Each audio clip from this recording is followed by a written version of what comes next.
Got Edward here in the car already because I had to make sure that I was at the right place, so I didn't start the video before that. My face is a nightmare to find, so turn the radio down. This is supposed to be the hot. I'm looking on Instagram now, it's like the hottest day in Britain. You're joking. That's Everywhere else apart from the Glasgow. Flaming typical, man.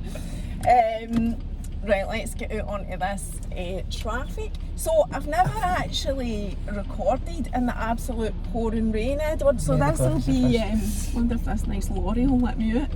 No. Oh my god, I don't know you can drive and talk at the same time. This is scary for you. I don't know, I've got a 10-year-old Wayne and I don't really have an option because she's like a hairdryer, just never ever stops. So you'll need to keep me right. Do you know how to get to Starbucks? Aye, she's straight up and then you'll straight up and then you get to the big not industrial park, what do you call it?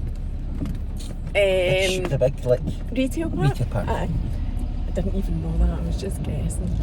Anyway, I didn't even say to you what we'd talk about today, and I deliberately didn't do that because I don't have an agenda, but also I feel like you have got so much to talk about because you've done so much in your life anyway, that I thought, well, we'll just see where it goes. Exactly.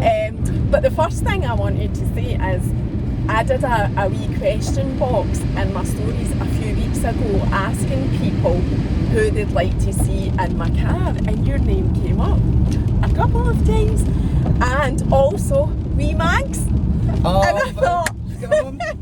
I thought, right, what I'll do is I'll message Edward and see if he wants to do it first, and then I thought if your mum was up for it, she would have been up for it. But I thought, well, we'll have you back with your mum. Well, that's it. That's what I thought. She's becoming a wee bit of a internet sensation because you know how she's an influencer, because Marks and Spencer asked us to go in, and they asked me and my mum to go in and do like when it was COP26 and I saw that. I looked back on your page. Am I straight on here? Nah, straight on. We get paid for it. My mum get paid for it. I'm like, Mum, you're officially an influencer. And then people will go, wait, go to ask your mum where she got a top for. Aye, I get that with Lola, it's funny, and she's absolutely not right. But your wee mammy's pure incredible, so I thought that I'll say that to you straight off, that I'd like you to come back with your mum next time. You know, it's funny because I feel like it's funny because social media is a really weird thing, because you're putting it up there and you're thinking, am I bragging? Am I like showing up my holiday pictures? Am I going look at my fabulous life? But then I put my mum up because just straight over this in there. Oh, so there's down one in here? There's one in here. Fab. So there is. And then I'm like, that's your what's when I put it up, the amount of feedback, and in here, the amount of feedback that I get, mum, and I'm just like, your mum's great, you should have a podcast, call it the Porridge Podcast, because we're always eating porridge together. And that's a drive-through. Perfect. And then that would be brilliant. So I was the weekend there, and I was doing an event, and the amount of people that come up to me and, I love your mum. I need to stop there. I do this all the time. If you watch these, you'll see me missing the bit where you order all the time, because it's not, I don't think it's like, I don't know, prominent enough. What you having? I have an Americano, a medium, like, I don't know what you call it, grande, like, no, it's not grande, it's smaller. Do you know just get one size of Americano? I don't drink them, but do you get more than one size? You get like small, medium and large. Are you wanting a large? A large, I'll be vibrating. I'll go for it, but a large, but I don't want it filled up to the top. I'll tell that to the girl. Oh, why? You should know because it's too there's no cold water in it. No. Maybe I'm wrong, maybe there's no. No, look, it says over here, you're right. You're absolutely right. We'll just wait. Maybe I'm just being too impatient. Right, so you want a large but not filled right up no, to the top? No, I don't want it because it's boiling water. They don't put milk in it. Oh, right. So I just don't, and then also I like it strong. Right, a large Americano. I like my coffee like I like my men. Sliding off the top of my roof. No, I like my coffee like I like my men. 1 in the morning, 2 in the afternoon, and 1 at night. Oh man, I could really go down a hole in that subject, but I'll know, keep it clean. I think you should just drive wrong. Right, okay. It's maybe because I drove past and then reversed back. You know how they've got sensors. Oh my god, I faked tanned last night and it was like... You look amazing. I But love your it's- pink. Oh, it's I look Oh, good. look. I'm going to have to apologise again. I'm always apologising to Starbucks. Sorry. Oh, well, okay. I'm That's going good. to I like to see them face to face so I can describe how I like my coffee. Aye. Right. I've got so much to talk to you about, but I don't want to speak to you. Oh, there's that Tesco that's It's shut closed down, it's so sad. That is. I mean, I stopped actually going to it because I moved along there and I'm next to the Morrisons. So if I could, but I think It's a big heartbreaking. employer. Aye, But maybe that was a big W. Oh, was it? So I know missed we did, sorry, and I did reverse back, but the sensors must have not picked it up. So I did try to do the right thing, I'm sorry. Right, so Edward... Can I have an Americano? A large one, but don't fill it up to the top, leave some space, but I don't want any milk in it. Sorry? No milk? No milk. And some sweeteners? And sweeteners with that. And can I have a medium decaf oat milk today, please? Because I have had my caffeine intake and what you have been rattling. What, sorry? Oat milk latte. Was this your treat? Aye, this is the Scatter least I cash? could've- No, No, Tops are thank you. careless. So how many sweeteners? Oh, Or sorry. 2, thanks.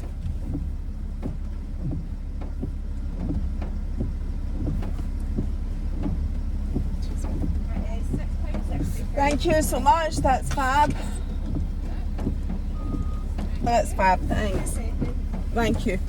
I know that is. Oh, you're welcome. That is so sad about that. But do you know, there's so many things I want to ask you. I want to ask you as well, because how did you start? How did you come up with this? Well, right, okay. Well, that was one of the things I was going to ask you. I saw you did a wee carpool karaoke thing. I didn't know that until you were coming on here and I was looking back on your page and I'm like, oh my God. Which one was it? Was it one for the hospice or was it one with Ellis? Ellis 2. Aye. I saw 2 with Oh, aye, we did Ellis. too, Aye, aye. and that was amazing. So anyway, that's just by So the way. see, So obviously, sorry. No, Ellis's dad had died and I was taking him away for a day out while his family dealt with some stuff and he was really low and if I'm with Ellis I'll go, right Ellis, go up to your room and I want you to write a script and I want you to rehearse some songs and he's like beam, he's a total performer, so he was low and he's never low, obviously his dad had died, he was heartbroken and I says, Ellis, do you want to do a carpool karaoke? And he was like, yes. So we did in New York, but it was and it got in the front page of the Hamilton Advertiser. So it was nice. It was like a wee lift for the family, and amongst that dark time. And it so, helped him as well. He loved it. So, well, obviously it's no my idea. We've seen people like James Corden and Peter Kay and all that do it. That's fab, thank you. It's yours, mister. So I didn't invent the idea. I'm always conscious of saying that. Obviously, I didn't Well, invent listen, it. you know somebody said to me But- once, it's not about reinventing the wheel. That's fabulous, thank you. Sweeteners. Oh, sweeteners, sorry, we need sweeteners. The sweeteners with the Americano? However, Please, you want more? and that'll be fine. Thank you. Thank you, thanks. It's not about reinventing the wheel. It's about spinning it differently. And I like that because George Michael's got a song called "Spinning the Wheel," so I like that. I'm a mad George Michael are fan. you? In case you didn't know. I love George Michael. Aye, oh aye. Jesus, that's boiling. Right, we'll get parked up anyway, and it's great that this is quiet, but it's not great because it's quiet because Tesco's are Oh, shut that's a down. shame. Aye. So I was involved in something else before lockdown that kind of just didn't work out. I was involved with other people, right? So I took that quite bad, if I'm honest, and I spent some time thinking about, right, what could I do then? What could I do that is just me just creating content? And I'm quite passionate about content and mental health and stuff like that. And it was around April time 2020 when we're in lockdown, when we're nothing else to do but think about what we could do with ourselves, that I came up with this idea. And there was loads of reasons. Edward, I'm going to put the window down. I You do want that, the we're window? all You want condensationed yours up. down? Aye. And I, do you want yours down? Aye. And so, well, obviously it's no my idea. We've seen people like James Corden and Peter Kay and all that do it. I came up with it 2 years ago. I talked myself out of it a million times, the usual As you do. story. But restrictions didn't allow it anyway. You weren't actually allowed to get into in the a car back seat. unnecessarily and with masks on and all of that. And people kept saying that to me when I said, I'm not doing it when there's restrictions. I'm not doing it like that, because my vision wasn't like that, Edward. My vision wasn't that we were sitting with masks on and people in the back with masks and whatever. So I just kept thinking, and I am a massive believer in the universe, I just kept thinking there is a reason for this. I have not to do it until I'm able to do it like my vision sees it, if you know what I mean. So I just believed in that. I just trusted the process. And then in March, when restrictions lifted, I just went, fuck it. I put a wee video out on Instagram saying, I'm going to do this. I'm not committing to a day of the week or a time every week, nothing. I wanted it to be totally pressure free for me. And I'll stick it on YouTube as well, and I'll just do it, and the main thing being mental health. And that was it really. And so I did 2 kind of pilots, and then I ran with it the 23rd of March, and it took off. I mean, it's still early days. It's no, you know, I'm not saying it's something. I loved your intention. I just felt that your intention was pure, and like it wasn't until yesterday I was talking to my PA, my assistant Liz, and I was telling her about this, and I was like, I just love your intention, and I was like, and that was the first time I actually realised what meant by it. But just I think, you know, you've got a gut feeling when somebody contacts you. I know. Because I mean, if people contact me all the time, I'm grateful you've contacted me. But sometimes I go, but I just felt dead, and I just clicked on one of your videos with Mario, and I was like, love it, love the authenticity of it. So. And thank you. I'm grateful for that. Like I say, and see, to be honest, for a period there, I was thinking, maybe I should aim higher with this. Like in the last couple of weeks, I was thinking maybe I should aim higher, but I've totally changed my mind. I'm now higher? Just like turning it more into a business, right? Okay. And that went through my mind, and I'm just being totally honest. But see, these last few days this week, I'm like, no, it just doesn't. How do you turn it into a business? Like putting advertising on it, or becoming an influencer. Might happen. You might happen without you even. I looking for it, but I have changed my mind about that. Not for this, like, so I want Getting a Lift to always be, like you've said, with the pure intentions. Aye. It's always about sharing a message, mental health, all of that. It just doesn't sit well with me. Thank you, B&Q, for sponsoring this ad today. We're just behind, B&Q's just there. We're going to get some hammers and nails and stuff like that. So thank you. Which would be so wrong. It would need to be Starbucks or Costa. Oh my God, Starbucks, get me to sponsor you. Let's get your coffee for free. But still, I mean, I'd be happy to take free coffees and say Starbucks gave us our free coffee, or Costa. I don't want to be disloyal to my pals at Costa. But actually, you know, monetising it right now, and maybe that's something I need to work on, doesn't sit well with me. Doing something else with my page, I might change, but monetising this, it doesn't feel right. So tell you this, so I am, like you, I'm the creative, right? And I've got a pal, Liz, years ago, she was the one that auditioned for Britain's Got Talent for me, right? She's constantly pushed behind me, and then she's the business brains behind my business, because I'm like that. I'll just do it for free, and I'm not, because I'm like airy fairy. Oh, that's nice, and she'll go like, no, you're not doing it for free. Actually, you're putting your prices up, and I'll be like, oh my God, Liz, you can't do that. And she'll be like, that's what's happening, and I'll just go, well, you're the boss. Because you need somebody that's going to be behind you and go like that, because I really can't be bothered dealing with that side of things, because I don't know if it's my ego that makes me sabotage myself, but I need her to be like, nope, you're not doing it for free.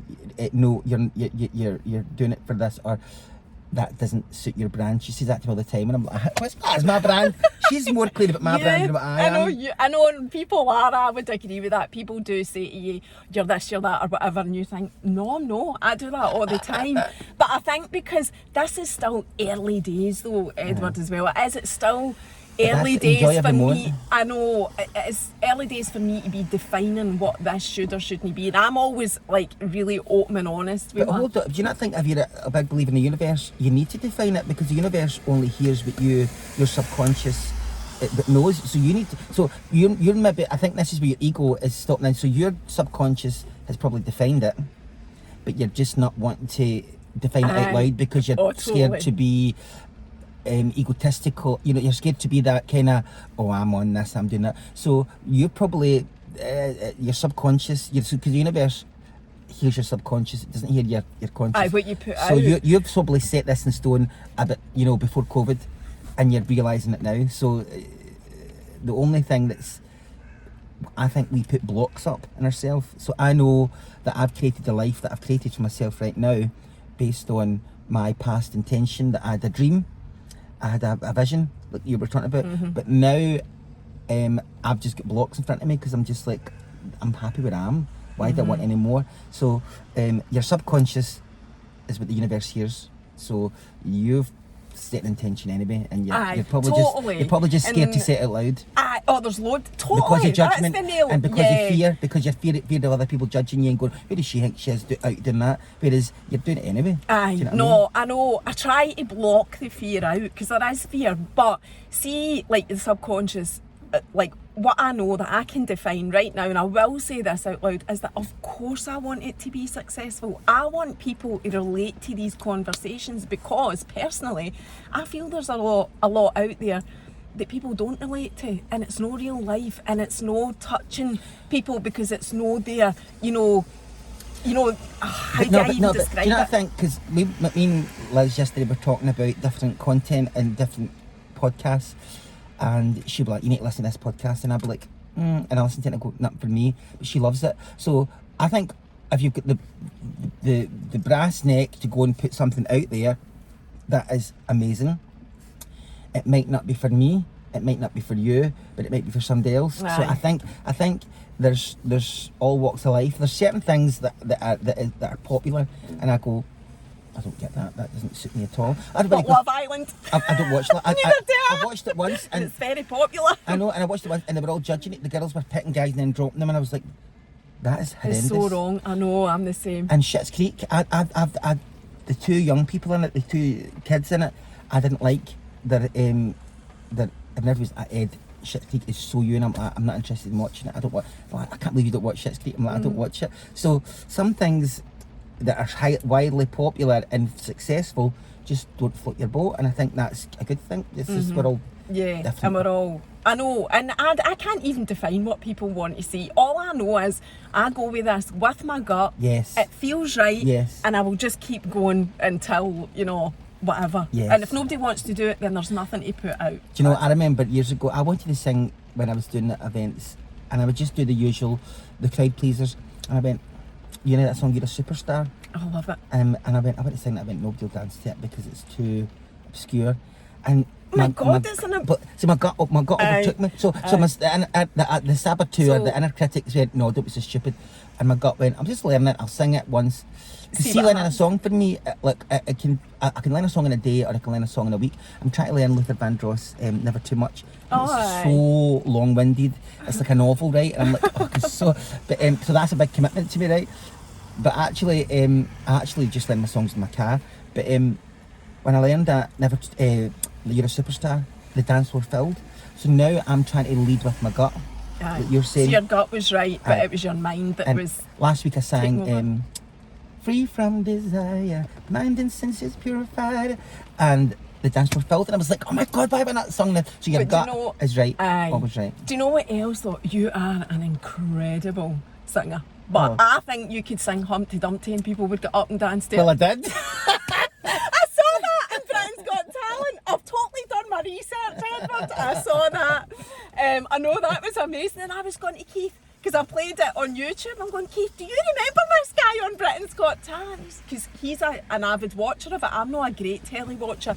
But he's like, I do mind that guy. I was like, well, I'm getting him in my car. So I did see that. So that proves my point. You could sing nursery rhymes and people would get up and dance to it. Well, yeah, that's nice. It's funny because I have a voice, obviously a God-given, gift, but I'm very good at singing songs that don't suit me, just for crowd pleasers. And so people are like, see, actually I could sing it. But then when I get a song that's good, it's great. And What is your best song? I love then? Proud Mary.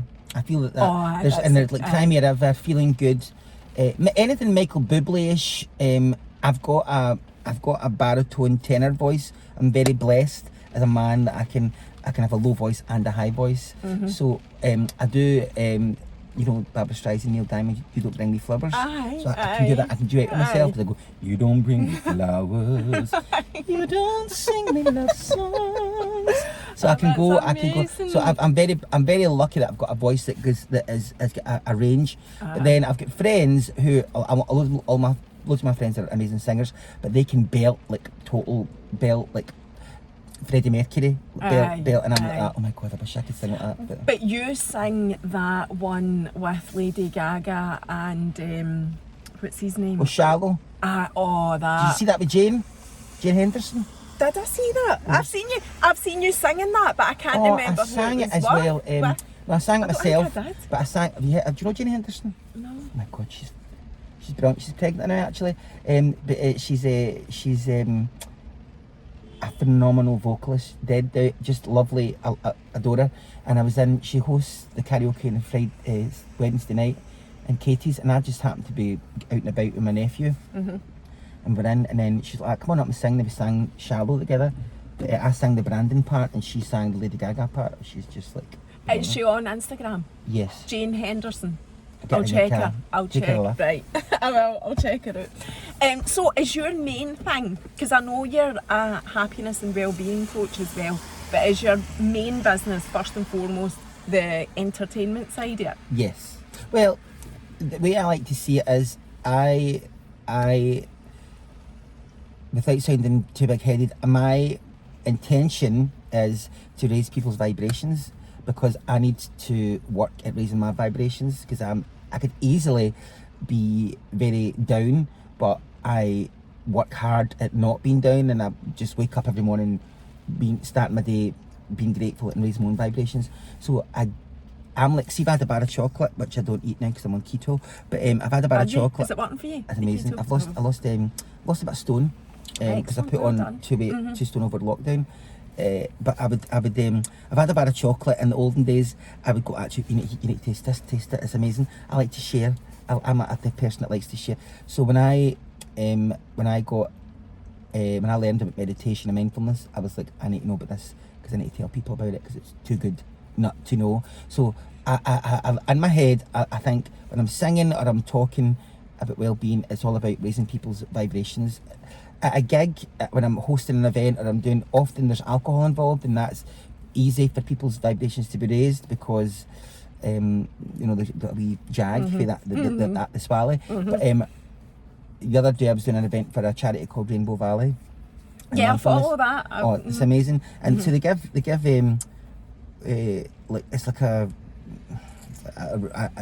lifestyle, a reintroduction to a new lifestyle after you take cancer. So it's about nutrition, well-being. They do laughter yoga. They do information about the cells in your body, so you know how to rejuvenate them.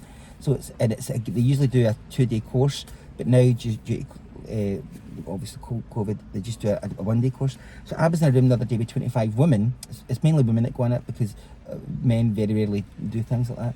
So in a room talking about mindfulness and well-being to 25 women who were we just laughed the whole time, because I like to, somebody said you should be a comedian, and I'm like, oh my God, that stresses me out, because people go, want to book Edward, just do a half an hour of comedy, and I'm like, I'm not a comedian. I've got that's stressing me out. I'll sing half an hour, but I'm not a comedian. And in between songs, maybe I'll say things and people will laugh, but I'm not. That stresses me out. But that's just your personality, and you're happy to throw that in. So I'm putting words into your mouth. I'm taking it that's what you're saying, that is just your personality. So from what you're saying, then you do the events, and that's your main thing. But you seem to be incorporating the mindfulness into it, which I think is absolutely spot on, because people, that happens anyway, but people aren't mindful of it. No. So you're actually throwing that right in there. And my gigs, if it's a ladies' lunch, I'll go to them. Right, tomorrow so my second last song or something like that, I'll go.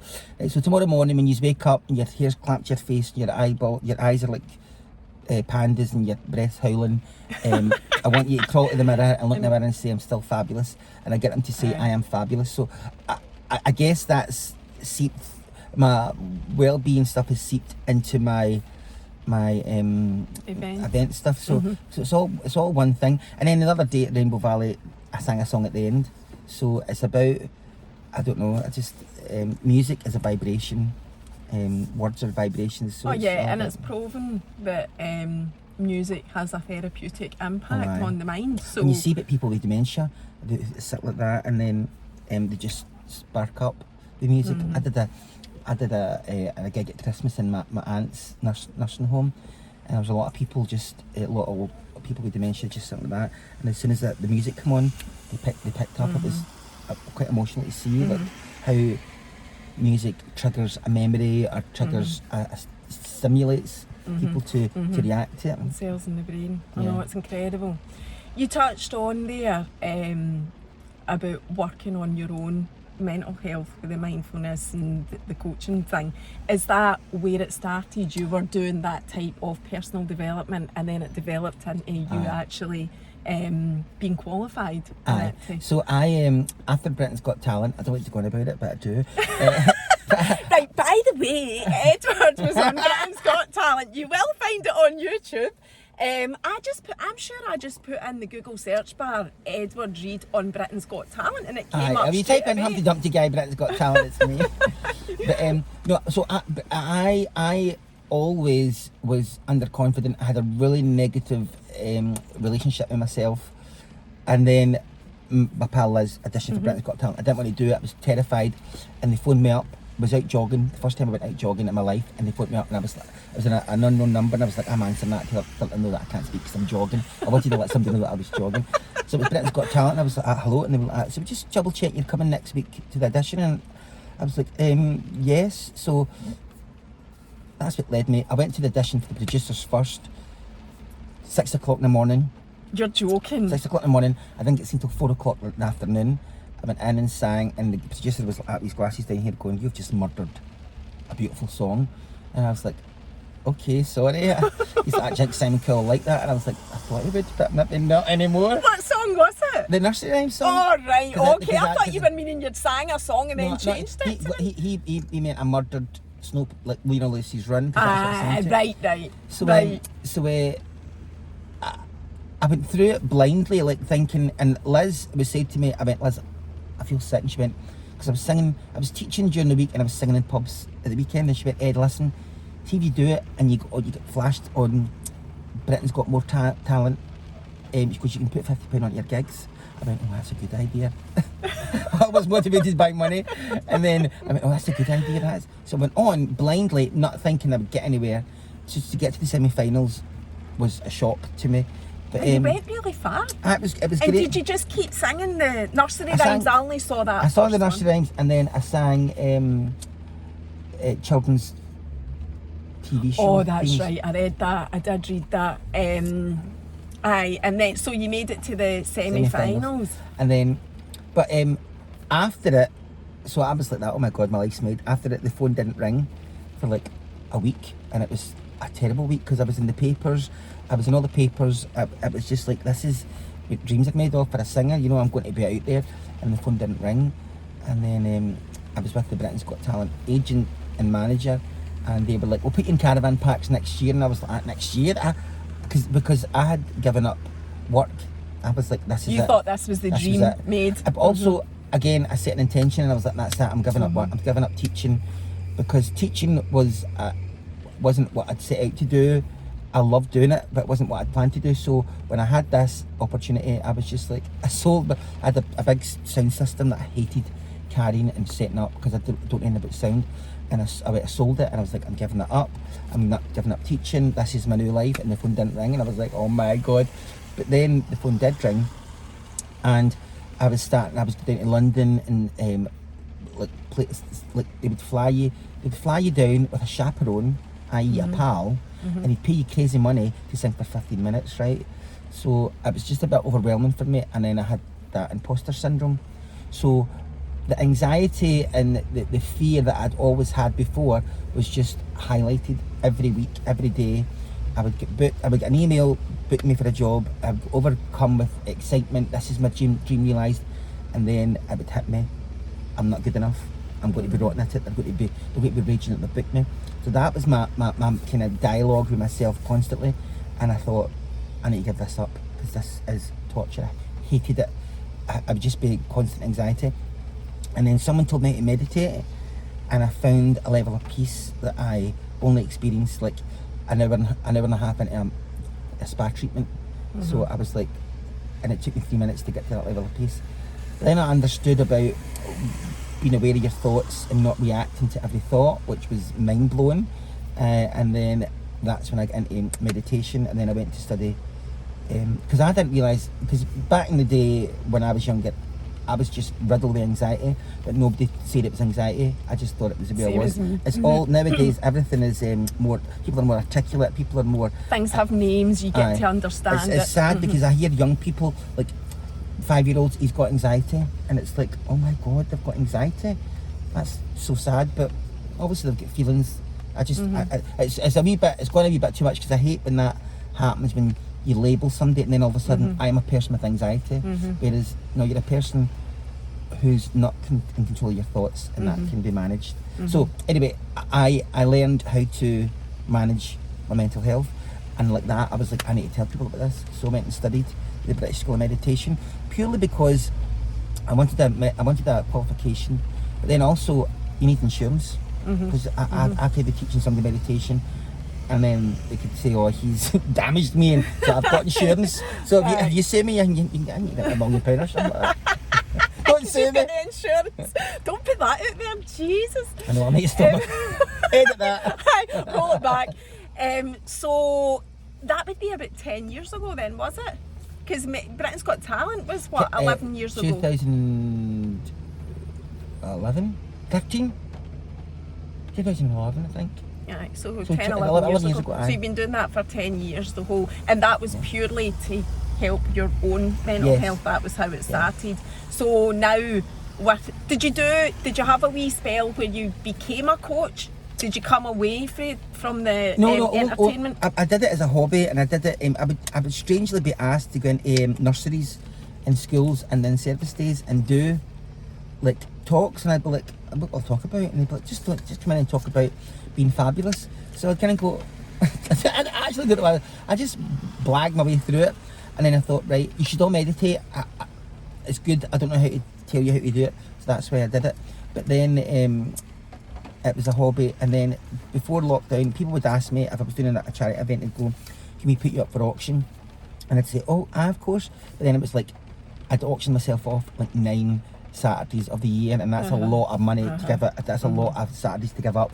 So then I was like, I need to stop that. So I said, what you can auction off is take Edward to work day. So you could buy me to get into your work, and I would do an hour or 2 hours on well-being, but then maybe sing a song at the end of it. And so that's a brilliant idea.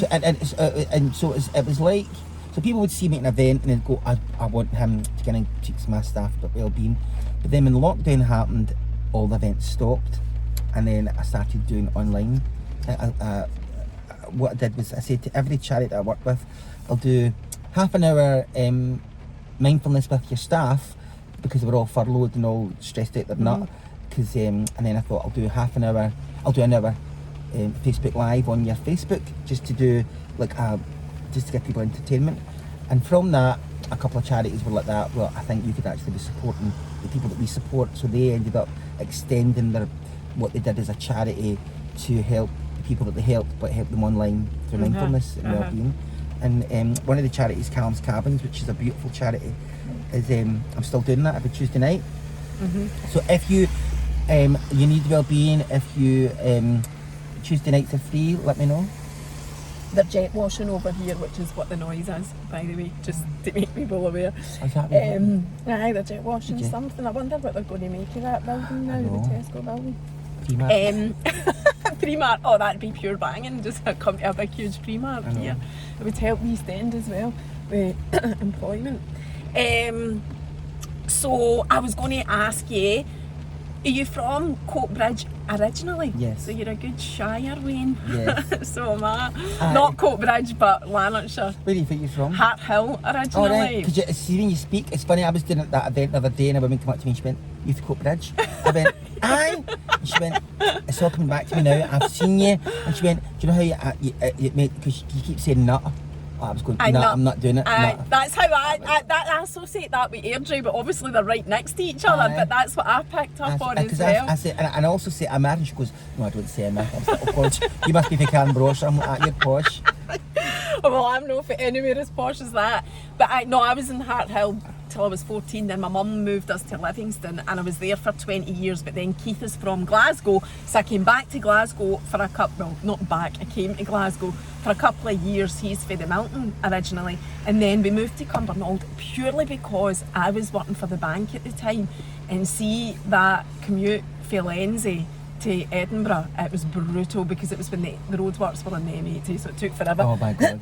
So that was the only reason I ended up in Cumbernauld. So I'm in Cumbernauld now. So What's it called? talking, I've had £1 for everybody that said that.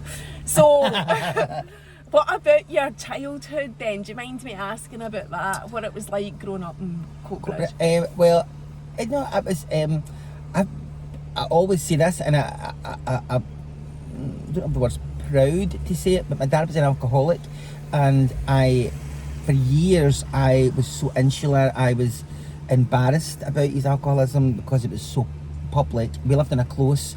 It turned out, I think almost everybody in the close were alcoholics, but my dad was the visual one. Everybody could see him stoating about. So I was always embarrassed, and I always felt shame in my life about having a dad who was an alcoholic. So obviously as a child you don't know how to compute that.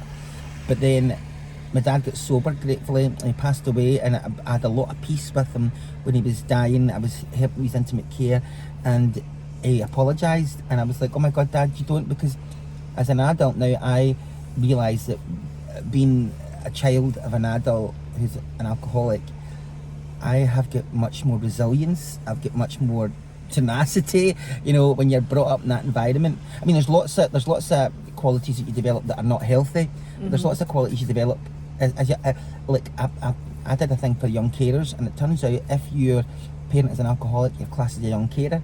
And I was talking to these young kids, and I was just like, "Oh my God, you are amazing," because they were caring for their alcoholic parent, but they didn't even know they were doing it. Mm-hmm. So you do develop a lot of qualities and strengths.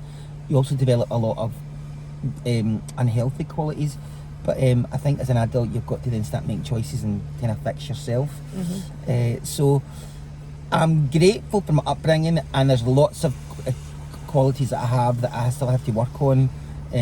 But as a whole, I kind of have a belief that you choose, before you come here, you choose the family, you choose the body, you choose what you want to be born into. I believe that. So when you get that in your head, you're like, "Oh right, okay then," because otherwise you fall victim to the environment, the family, the body you're born into, and then it can be just a not a nice life. Whereas I go, "All right, I'm taking ownership over this.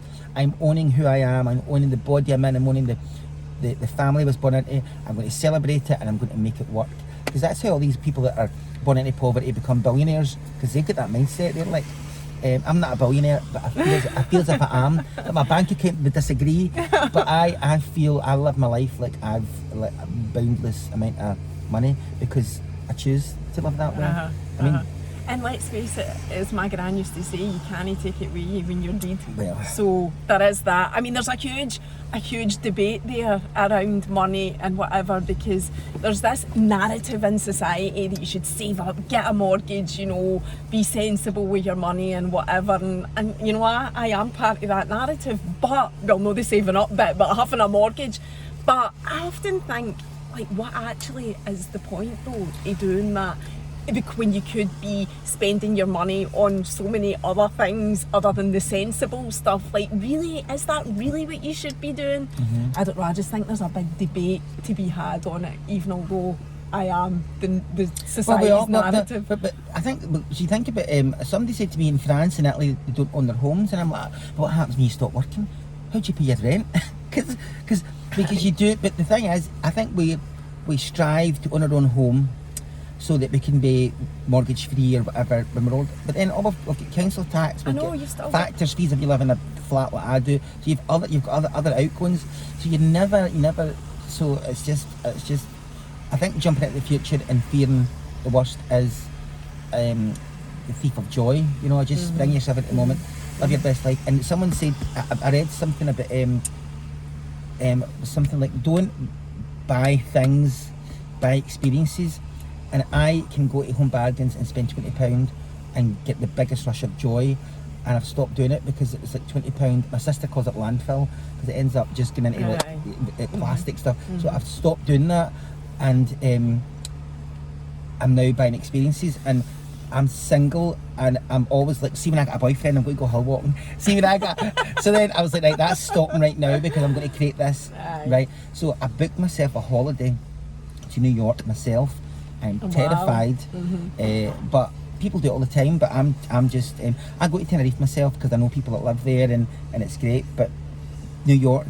But then I thought, you know what, I could go to London myself, not a problem, because there's theatre, there's restaurants. So I'm going to New York, terrified, but I can't wait to do it. So it's all about, you're saying, you can strive, have this, I need to pay that, I need to do this, these bills, but then I'm just trying to get in my head, it's my headset, and it going, have experiences. Yeah. Because you could die tomorrow. Yep, and also that fear thing is totally in your mind, because you know 100% when you get there you'll be fine. It is, we all know that, but we all do it. We all do the whole fear thing. I'm visualising me waking up in a bath somewhere with my kidneys and a phone going, we've sold your kidneys to the black market. That's my kind of level of fear.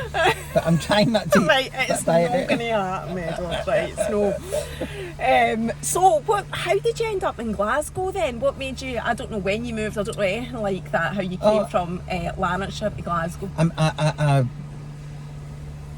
was in Coatbridge, moved in with a partner to Hamilton. We broke up, moved back to Coatbridge, did I? Oh, moved to Denniston. Loved Denniston. And then stayed in Denniston for about 8 years, and then had a partner in the West End, and then when we broke up, I was looking for a house, and this one was placed in my lap by angels, Santa Claus, the Tooth Fairy, I don't know how to put it there. My wee haven, I love it, absolutely love it. So that's it. But I just wanted to be city centre, and just for my lifestyle, just for work, because I work majority of my work is in Glasgow city centre. Working, it's just easy for getting the train up to Aberdeen or Inverness when I work sometimes, or down south. So it's just central, and sometimes I think I'd like to move back to Coatbridge and have a bigger house and a back garden, but I've got 2 verandas, so I'm totally. And I get You're the sun. living the dream. I'm living the dream. You don't go for Glasgow to Coatbridge. No, and I've got 2 verandas, and I've got fake grass. I don't have to worry about a Cutting gardener. grass. I wouldn't do that. I've got a gardener because I'm not green fingered. But so just circumstances, and it helps your so it's business. just perfect, just ideal, and I'm next to a train station as well, so that's good. So your mental health, I wanted to ask you about that again, because I want to be quite specific and say we've been through such a tough couple of years, and you've talked about what you did to get yourself through that, with the business wise, with the Zoom and whatever, you managed to find a way through that, which is amazing. But Edward, see when you get up in the morning, because everybody does it, and you've talked about doing your gratitude and whatever, see when you do get up in the morning and you have got that sinking feeling, like we all get from time to time, how do you get yourself out of that? Is it the same, is it what you've said, the same thing that you religiously do every morning, and it works whatever, regardless of the mood that you wake up in? I don't wake up in I wake up, I've trained myself, so there's neuro pathways in your brain that if you were told by a teacher you're stupid, or you're not this, or you were told by an adult you're this, you're that, that neural pathway is developed, and you then thicken it the more you focus on it. So it's like a big muscle in your brain. So I always, my life, whenever a child woke up in a state of doom, not knowing what the day was going to have. Obviously living in a house with So that was your normal for a long time? An alcoholic father. Like it would be what was going to happen today. I don't know what was going to happen. God bless my dad. I don't want to sound bad, but you were living on your But nerves. it was your reality. Aye. So I then was just in that mindset. That was what I was born into. That was what I experienced. This is how my mind goes. So when I learned about meditation and mindfulness, I was like, oh, you can change that. And when I learned about neuroplasticity and the brain changing, so when you're at school, like, and I'm sure you remember Jim Appel, Edward Reed, right? And most people know that. That's a neural pathway that's been created, right? And you'd never forget it. I mean, don't ask me anything else in French because I can't remember, but that I do remember. But j'habite Cote Bridge on Écosse as well. But That you're showing off. so when you realise that you go, oh, that's just a learned behaviour, that's just a learned thing. So you can relearn a different way. So I would wake up in the morning and I'd figure out how I was feeling.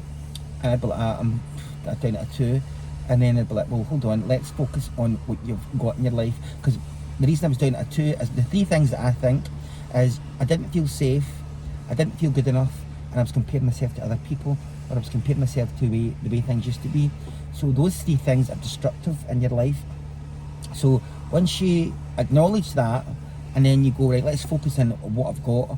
I would wake up and go like, well, hold on, I've woke up, there's a start. I'm in a bed, it's the IKEA and it's dead comfy, I love it.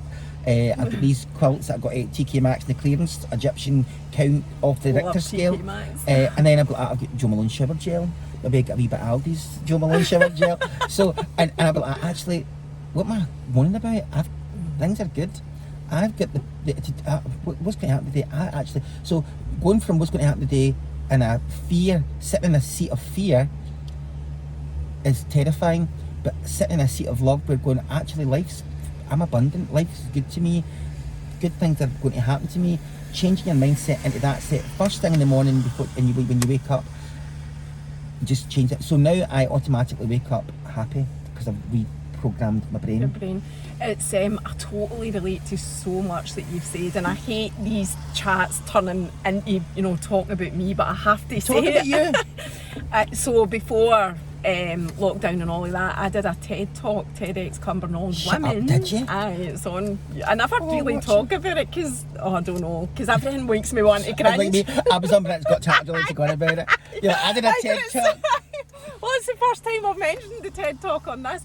Anyway, I relate so much to so much of your story. I'm away for deepest, darkest North Lanarkshire, and I grew up, so my anxiety comes from childhood. I don't have the exact same story as you, but I've got a story, and what you're saying about your mindset and changing it and turning it around, I did pretty much what you've said word for word in terms of personal development, and I did the whole studying neuroplasticity.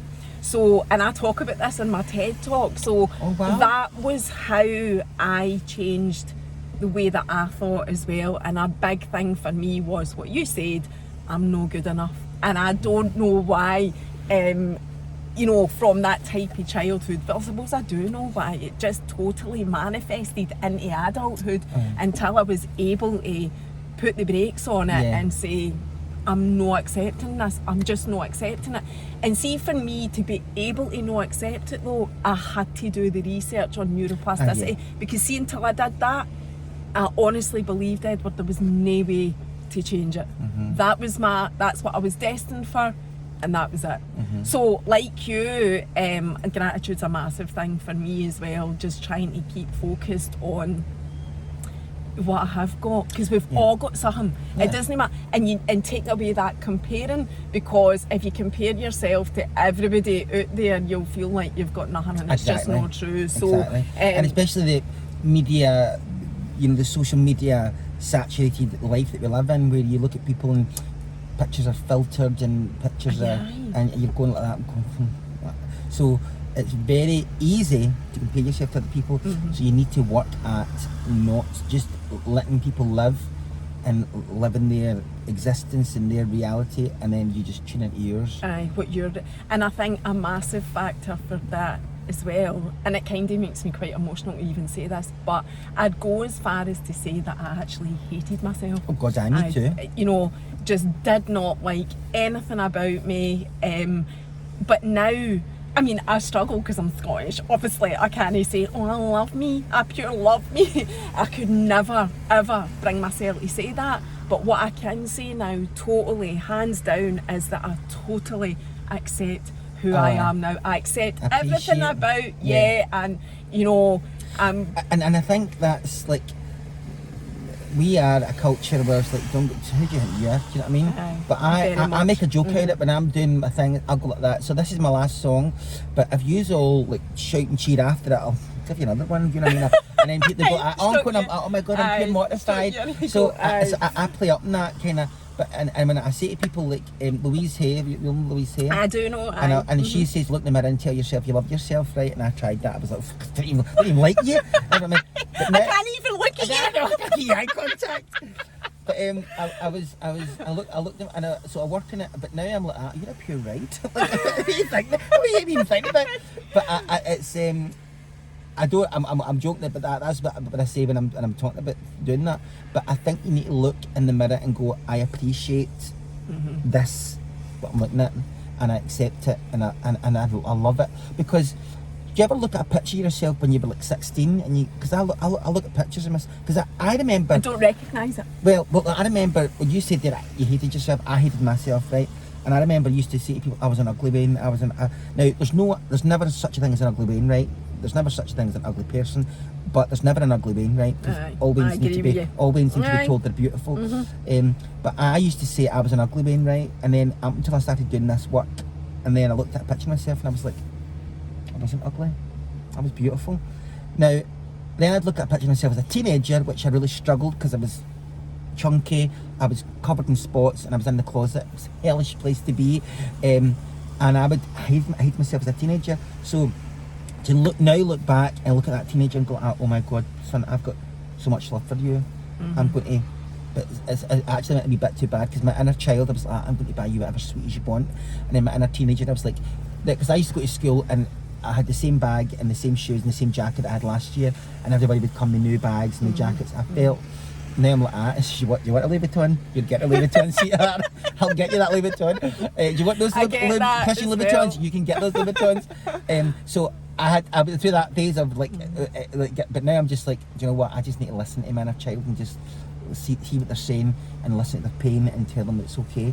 Because the point I was trying to make there is, like, when you look at a picture of yourself, you were, like, I look back and I was 18 and I remember just being really uncomfortable going out to the universe in Coatbridge or the Gap in Airdrie, and just being uncomfortable, being chunky, being uncomfortable in my own skin, knowing I was gay, and then hate myself, and then using alcohol as a confidence booster to get me out there.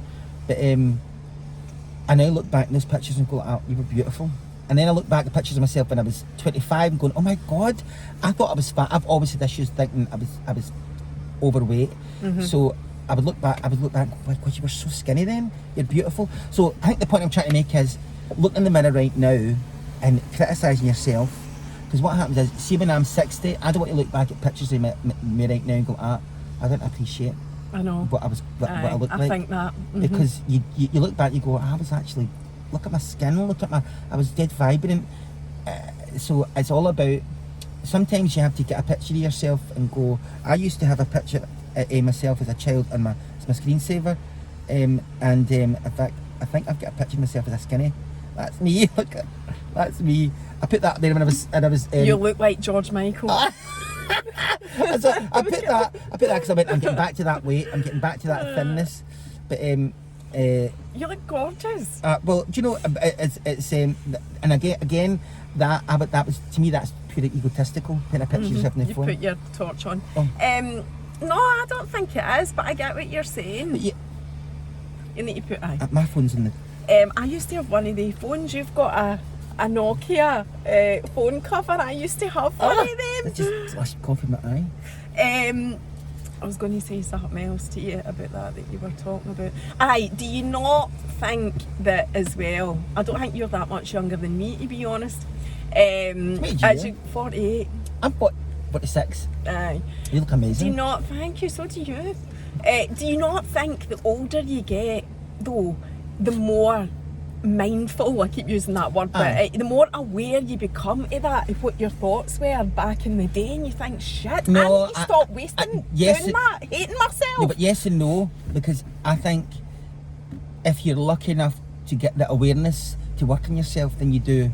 But if you don't, you can still be in that mindset. I think as you get older, you stop maybe caring as much about certain things, but I think you can still have that destructive inner dialogue. I think if you're like you said that you discovered about neuroplasticity, that was and meditation, which is changing the neural pathways in your brain. Some of us are lucky enough to get that, and some people don't, and they still have that inner dialogue that's destructive. And I would definitely recommend meditation. And the thing is, you touched on this as well, saying you'll say to people, I can't tell you how to do it, and I think that's such a valid point, because see, with meditation, you don't need to understand it or know that, or think that there's a certain prescribed way to do it. There isn't. See, if you can just take yourself away, there's techniques you can put into place. Yes, I think there's techniques you can learn, because the most people say to me, I've tried it, I can't stop my thoughts, and I'm like, well, it's not about stopping your thoughts, so take that out the way, but it's just about being the awareness of your thoughts, and there's a big mind shift in that. So you can do it when you're meditating, you're exercising that muscle, but then you can do it day to day, like you can do it when you're in a shop and somebody says something to you. You can just be the awareness of that experience, rather than being the victim of it, kind of thing. And reacting, it's the whole, like, being aware of not reacting. Rather than reacting. Taking a step back. So I'm conscious of time, we've only got a few minutes left, that has flown by. So I'm going to be really cheeky and ask you if you'll maybe sing one or two wee lines, because your singing's amazing. It'll probably make me greet. I really would love you to sing, Charlo, but I think I will greet if you sing that. Really? So tell me something, girl. Are you happy in this modern world, or do you need more? I can't remember the words. Hey, hold on, what's it? Do you know, my mum always gets me to sing this, right? And I'm like, Mum, but something. I do your mum's song. When I am down and oh my soul so weary, when trouble comes and my heart burdened be, then I am still and wait here in the darkness until you come and sit a while with me. You raise me up so I get the words all the time, walk on silence. You raise me up to walk on stormy seas.